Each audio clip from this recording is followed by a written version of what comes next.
My name is Minna Huotilainen. I'm from University of Helsinki and I'm a professor of educational sciences. And we are today going to talk about stress. As a teacher, you've probably experienced stress in your work.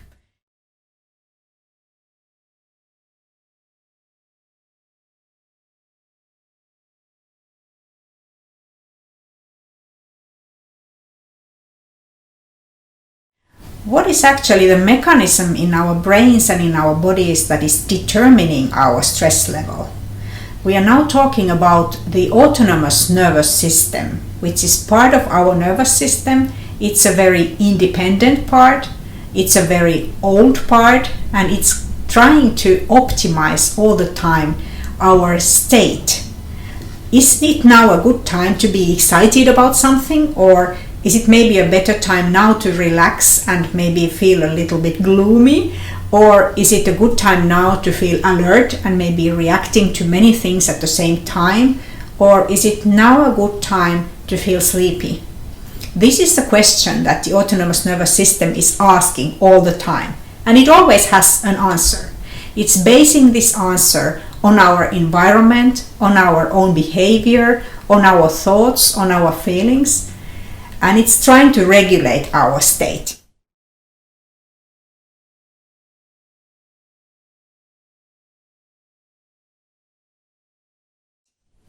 The regulation happens in our bodies. It means that the activity of the heart is changing according to these instructions coming from the autonomous nervous system.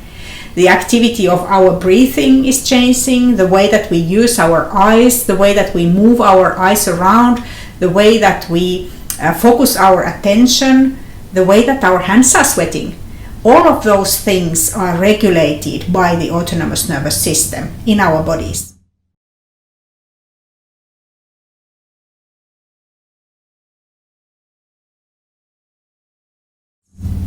The autonomous nervous system doesn't only regulate bodily activities, but also mental activities. How does my mind work?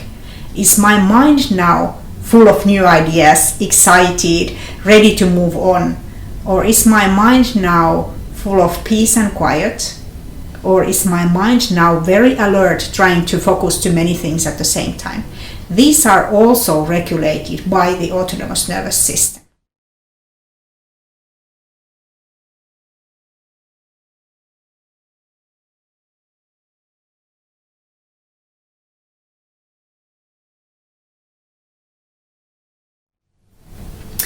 When neuroscientists are studying this phenomenon, we love to talk about the old brain hypothesis. This means that when we try to understand our activity and when we try to understand the effect of our surroundings and our own activity on the autonomous nervous system, we should also think about our past. We should think about our past as hunter-gatherers in our first profession, when we found our food in the nature and we were hunting and gathering nuts and berries and so on, and this was the lifestyle that we were living. Why do neuroscientists love that lifestyle? It's of course because we know that we have spent a long time in that lifestyle, long enough for our brains, our minds, our bodies to be very well optimized for that lifestyle. Of course, we live a totally different lifestyle right now. But it really doesn't matter because those same constituents are still here. It's the same way that we are reacting when we have to react quickly to something.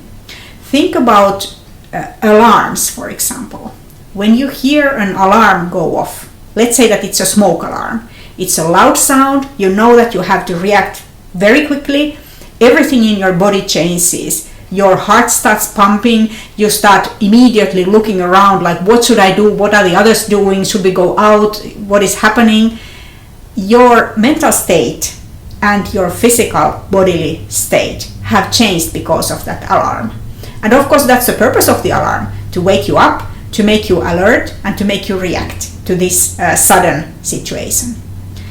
Also, different types of noises in our environment, they carry a lot of meaning to us, even though we wouldn't listen to the noises, but they are still there and they are affecting the autonomous nervous system activity.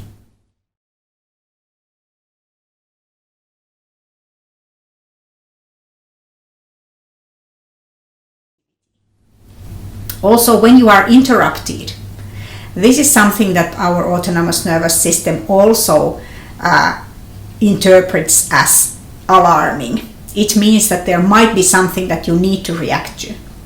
Think about a situation when you are constantly being interrupted. All the time you are getting some beeps from your mobile phone or some instructions from the teacher or something like that, that you are always interrupted and your thoughts are always cut short and you have to move to the next thing.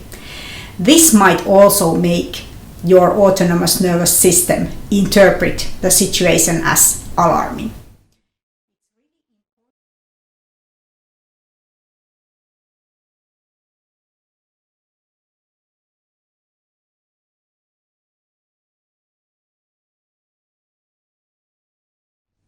It's really important for us to understand what happens to learning when the autonomous nervous system drives us to this fight or flight state, which is the most alarming state.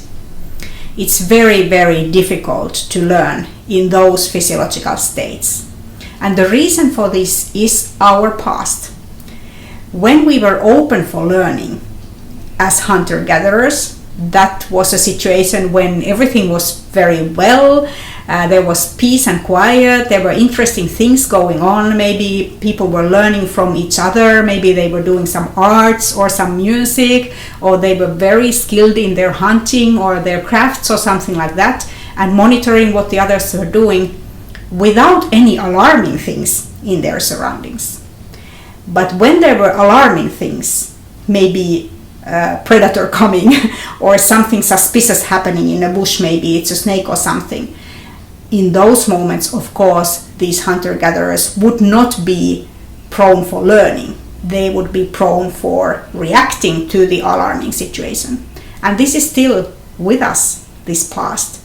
So anytime we get alarmed, anytime we feel that we have to be very alert and react to many things at the same time, we are shutting down our possibilities of learning.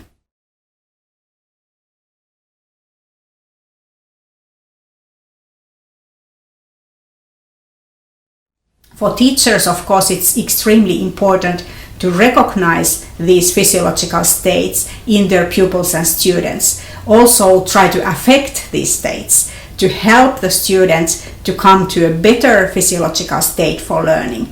Try to avoid things in the environment that are alarming, that are interrupting, that are noisy, that are making the situation such that it is difficult to find a good flow of learning. And I also think that it's important for teachers to teach their students and pupils with recovery skills, skills that can help you yourself to alter your physiological state, to become more calm, to become more concentrated. We need our environment to be good for that, but we also need skills. What I can do to change my physiological state. I think this has become a very important skill for teachers in today's lives, because we are so much surrounded by interruptions coming from many different channels, and also a lot of noisy things and a lot of things happening in our environment. Thank you.